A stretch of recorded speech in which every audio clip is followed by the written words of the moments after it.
And we begin with the deaths of Rob Reiner and his wife, Michelle, their son, now suspected in their murders. LAPD robbery homicide detectives are trying to follow Nick Reiner's path from the family home in Brentwood to Exposition Park, where he was arrested Sunday night. Nick Reiner didn't drive, and in the hours between the murders and the time he was caught, he may have walked south from Brentwood to the Metro Expo line, then ridden it to the Vermont station, very close to where he was arrested. That is already an important clue. Nick Reiner didn't drive. Why do you think that is? I got nightmares in my head, I fear thoughts build up until I can't hear. My mind fills up into a creature, and it haunts me somewhere much deeper. I got nightmares in my head, I fear. The dramatic moment Rob Reiner's son Nick was arrested Sunday for allegedly killing his parents was captured in footage that has been shared by authorities. We don't know for sure whether Nick was high when he allegedly committed these crimes. We do know his folks wanted him to go to rehab for a long time, whereas he wanted to rehab at home. Well, he's going to get the equivalent of rehab now. Even so, it's becoming increasingly clear that Nick Reiner's druggy past wasn't behind him. In fact, it appears the huge fight that preceded the double murders of his parents were about, you guessed it, drugs. You can see Nick Reiner in this family photo that was just taken a few months ago in September.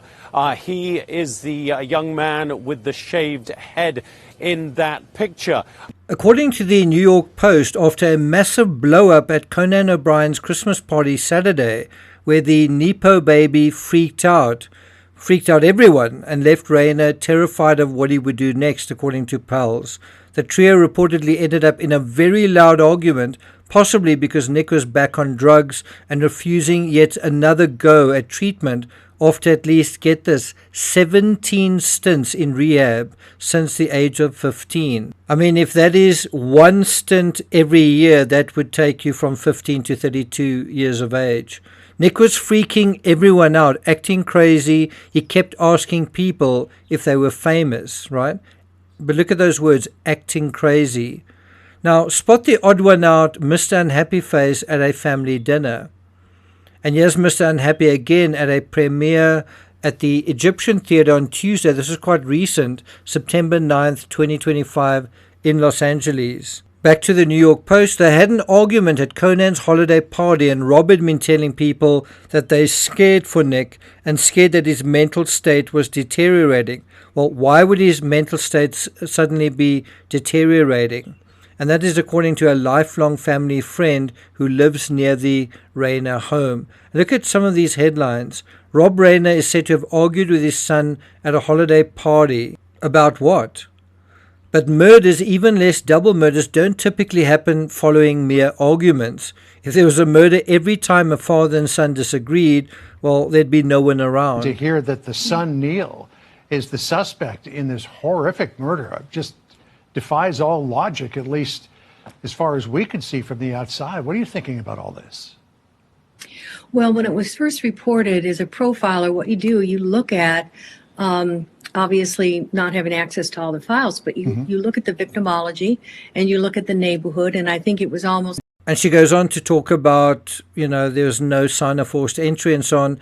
But at the bottom of this, it does defy all logic unless and until you factor in drug use. Not just a little and not ordinary drugs, but the worst of the worst. But is there any evidence to back this up? Probably Nick Reiner will be screened and tested for drugs. There'll be toxicology. But in the meantime, what do we already know? Well, according to the New York Post, a security guard hired by the community to patrol the family's ritzy Brentwood neighborhood because of looting after the Palisades fire in January, told the Post that Nick had been living with his parents for at least the past year. You could tell something was a little off with him, said the worker Trevor Tofima. I'm not sure if I'm saying that right. Tofima. And he said he's a strange individual. The guard said that Nick specifically had one friend that he would invite to his parents' multi-million-dollar home. I would meet him right here. the security guard said near the residence. I'm not sure who he was, but I'd always see Nick sneak off with him. I don't know what they were doing. Well, this is certainly an individual that the authorities are going to want to speak to. Now, I don't think it's an exaggeration to describe Nick Reiner as a meth head. Look at these headlines. Ticking time bomb, Reiner went on meth-fueled outbursts. That's from page 6. People. Rob Reiner's son Nick destroyed his parents' house on meth 8 years before the murders. All of this is sort of going into the backstory, that this isn't a one-off incident. Los Angeles Times, Reiner said he was on meth.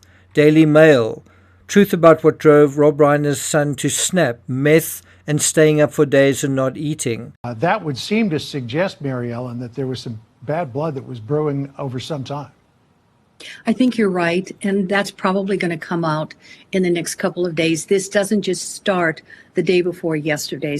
No, it doesn't. And if we go back to his own admission in 2018, 7 years ago, that he once trashed his parents' home during a meth-fueled rage, what word is coming up again and again? Meth, right?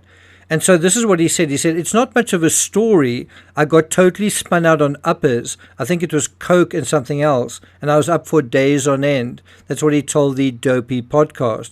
I started punching out some things in my guest house. And what does that tell us? When he was spun out, he became aggressive. He became violent. Uppers, by the way, is drug lingo for stimulants that speed up the central nervous system. Anything from caffeine to meth, or ADHD meds like Adderall or Ritalin.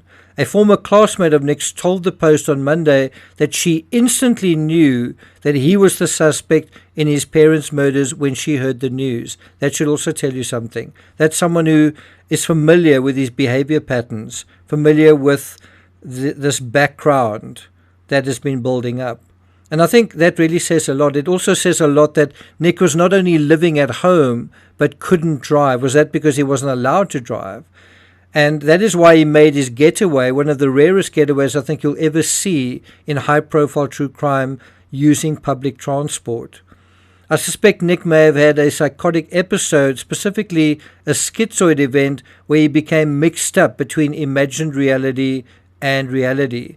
Some of the symptoms of schizophrenia are hallucinations, delusions, strong false beliefs despite contrary evidence, disorganized speech, and there's some evidence supporting that he was making strange comments at this party, but also disorganized thinking, incoherent or illogical speech, difficulty organizing thoughts, and then abnormal motor behavior, as well as blunted affect. We're seeing some of that in some of the photos we're seeing. Poverty of speech, inability to experience pleasure, lack of motivation. The whole lack of motivation thing may be also why he ended up living at home. And we know his behavior at the party was bizarre, and arguably that there was disorganized thinking. Blunted affect is also apparent, as I say, in some of his more recent photos. Someone else said, I think Nick really resented his dad, or maybe hated himself.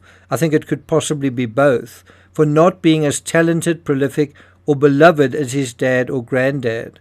2 months before Rob's death, the director was asked by interviewer Piers Morgan which of his films he wanted to be most remembered for. And I wonder if this didn't strike a nerve with the young man, because his father answered, people have their favorites. And then he referred to, we love all our children, even the bad ones. One wonders whether that really struck a nerve with him. Bear in mind, Nick was one of 3 children. The other one was Romy, and then also Jake. You see Jake in some of these other photos as well. And so did he see himself, did he think of himself, did he think that his father was referring to him as the bad one? And I think that would be a logical assumption. Nick's resentment of his father apparently boiled over into something darker even before it took a deadly turn over the weekend. Now, the trouble with meth, especially heavy use, is that it can alter and damage the brain permanently. Another aspect thought to be clinically associated with meth and cannabis is schizophrenia. What is pretty scary is there are an estimated 51 million people using meth worldwide, and that's about 5% of the adult population in the USA. Now, although most people with schizophrenia aren't violent, the strongest predictor of violence in schizophrenics is co-occurring alcohol and drug use. Meth is also widely recognized as being associated with aggression and violence. And so I think the question here is that what happened here? Obviously, there's a lot more in terms of the dimension to the family dynamics, but just in a very basic sense, are we dealing with someone whose life had become dysfunctional, basically a crime that is largely as a result of drug use and possibly drug addiction? But then another question that arises is, why was his mother killed as well? Why not just his father? Did one of the parents come to the rescue of the other and they then became attacked as well? Well, I'm not going to take it further than that. I'm sure he's going to be arraigned quite soon, and we'll probably have a statement from him or perhaps from his lawyer regarding his position and perhaps even a plea. Thank you for listening. By the way, if you haven't subscribed to the channel, please do. If you're finding this analysis worthwhile, please do hit the thanks button, and a big thank you to the following people who have done so recently. Thanks a lot, guys. And I'll see you guys next time.